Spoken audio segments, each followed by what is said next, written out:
Hello, friends. This is Catherine with Jazz's Book Journeys, and Meatball is hijacking my video. You see that? Meatball, come on. I know you like Stephen King too, but I think maybe you should sit over here for a bit, okay? So today I'm just gonna briefly talk about six great early works by Stephen King. So little sun shining on here. As you can see, I got a couple of paperbacks that I really enjoy. So, first up, I'm going to start with Stephen King's debut novel, Carrie, published in 1974.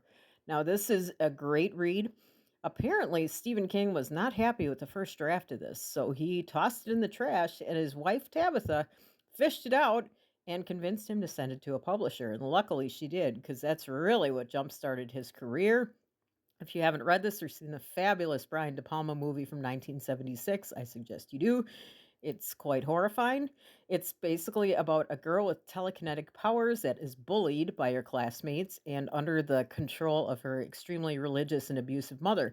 So she decides to take revenge on the whole town. The book has a bit more scientific research pages in there than the movie. The movie's a little more straightforward, but I still enjoy both and I recommend you read them. Next up, we have Salem's Lot. Now, this is a great read. It's one of the best in the vampire genre, I think. And it was made into a 1979 made for TV film, which I really enjoy. It's a two-parter, quite creepy. The effects are very good for the time, especially the scene where a vampire flies at the window, this little boy vampire, and the friend of the boy is terrified and does not want to let him in. So basically, this book is about vampires that move into a small town called Salem's Lot, originally Jerusalem's Lot, and take over the town slowly. It's about these two men that have an antique store, and it's quite creepy. And you're really, of course, Stephen King. Nobody does the small town horror, scary vibe like he does. So, yeah, highly recommended Salem's Lot. Number 3, we have Christine. Now, this is one of my very favorites, and I know a lot of people might disagree with me, but I really love it because it's about these high school kids that are trying to figure out what's happening to them. It's about a kid, kind of an unpopular, nerdy kid that purchases a used, I think it's a Chevrolet, I can't remember, but it's a used vintage car from a junk dealer.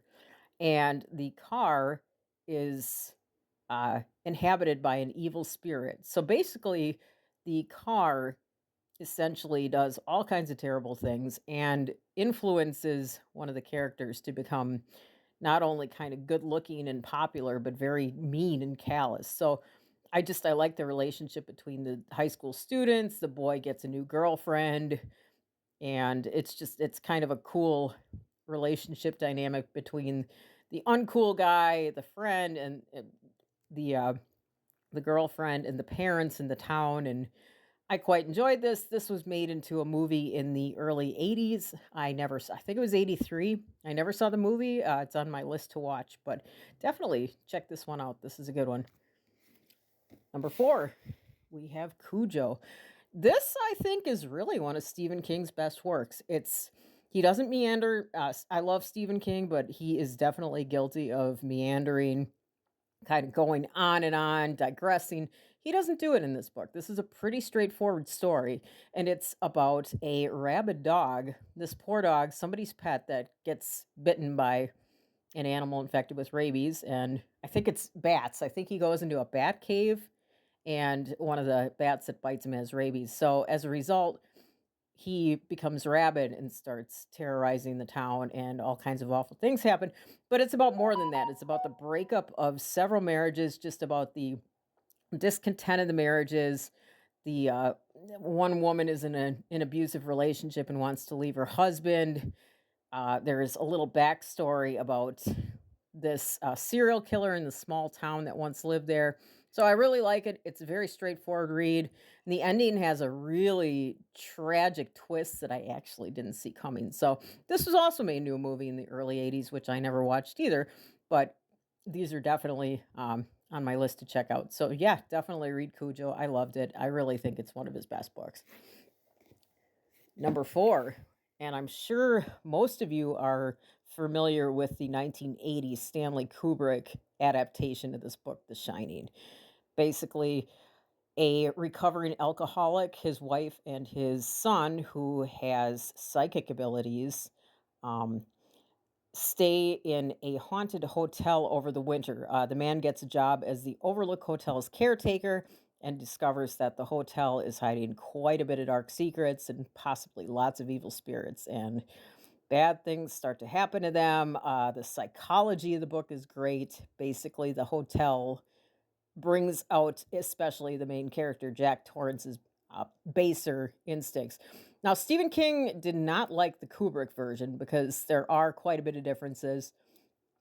You'd pretty much have to read the book and see the movie to judge for yourself. But basically, in the book, Jack Torrance is a more sympathetic figure that really loves his family. It's really trying to overcome alcoholism.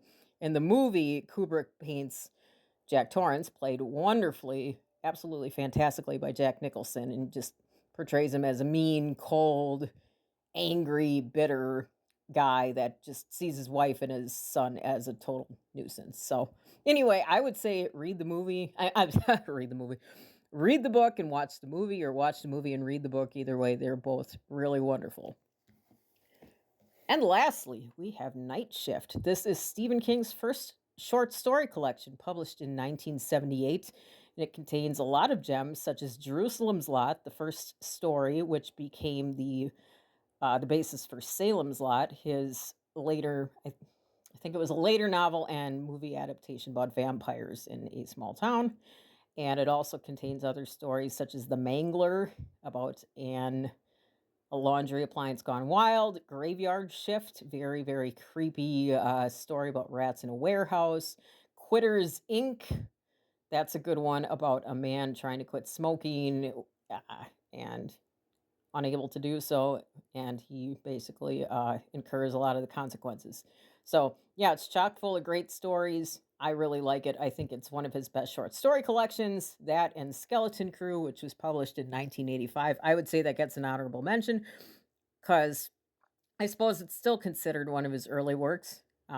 That's got a ton of great stuff in it, and actually, I have that right here. Just got a spanking new copy from a bookstore in Eau Claire, Books a Million. This is really great. It contains the wonderful novella The Mist, which is one of my favorites, just about evil creatures in the fog that terrorize people after a storm, and people are forced to hide in a grocery store. And again, it brings out the people's baser instincts. I love when he does that, gets people together to fight a common evil, and all their awful tendencies come out.